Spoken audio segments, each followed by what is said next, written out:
আসসালামু আলাইকুম। আমি মোহাম্মদ ওবায়দুল হক। আপনাদের কাছে আরেকটা জিনিস নিয়ে আসলাম।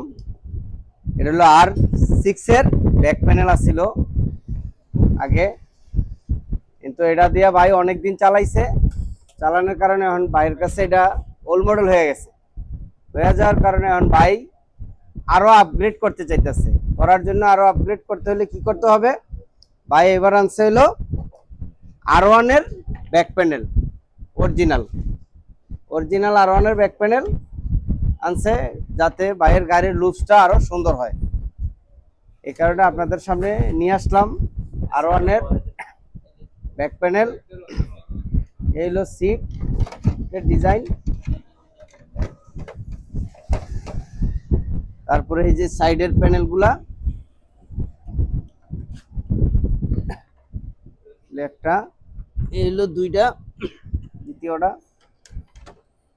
তো এটা সম্পূর্ণ কমপ্লিট করে আপনাদের কাছে ভিডিও দিব, দেখেন কেমন লাগে। আর যদি আপনারা কেউ R1 এর লাগাইতে চান, তাহলে আমাদের পৃথিবী